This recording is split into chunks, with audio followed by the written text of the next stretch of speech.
ស្វាគមន៍មកកាន់សាលារបស់ខ្ញុំគឺសាលាជំនាញវិជ្ជាកររបស់ប្រែអូខេខ្ញុំថ្ងៃនេះបរិញ្ញាអ្នកនរគ្នានៅ question words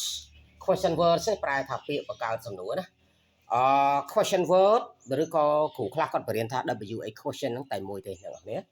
ហើយ question word ឬក៏ WA question ហ្នឹងមាន9នៅក្នុងភាសាអង់គ្លេសទី1 how យ៉ាងណាទី2 what អ្វីទី3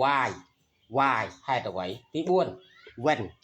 when ពេលណាទី5 where ឯណាទី6 which មួយណា7 who នរណា8 whom នរណាអានេះបកដូចគ្នាតែប្រើខុសគ្នាណាទី9 host របស់អ្នកណា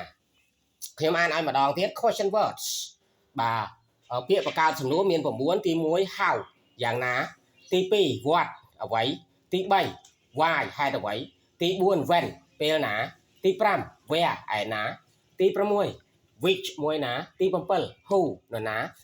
ទី8 whom នរណាទី9 whose របស់នរណាអូខេអញ្ចឹងនៅក្នុងទាំង9នេះសម្រាប់បង្កើតសំណួរឬក៏ឈរនៅខាងដើមនៃប្រយោគខ្ញុំដាក់ឧទាហរណ៍4នៅក្នុងនេះណាកុំឲ្យខ្ញុំឲ្យគ្រប់9ទេបើនៅក្តារគេខ្ញុំតូចពេកណាចឹងដាក់បាន4ទេទីត្រីទី1 how do you sing តើអ្នកគិតយ៉ាងណានេះអានេះquestion word ណាទី2 what is your name តើអ្នកឈ្មោះអ្វីនេះ question word what ឯណាទី3 why do you study English ហេតុអ្វីបានជាអ្នកសិក្សាភាសាអង់គ្លេសអញ្ចឹង why នេះជា question word ដែរទី4 where do you live តើអ្នករស់នៅឯណាអញ្ចឹង where នេះវាជា question word ហេអញ្ចឹងខ្ញុំ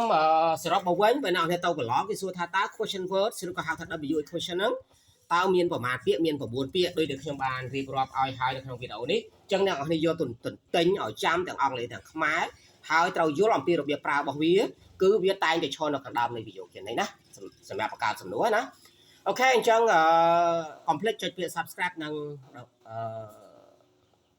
សញ្ញាកណ្ដឹងដើម្បីបានវីដេអូថ្មីខ្ញុំរាល់ថ្ងៃចុងក្រោយជូនពរដល់អ្នកនរគ្នាជាពិសេសសិស្សរបស់ខ្ញុំទទួលបានជោគជ័យក្នុងការសិក្សា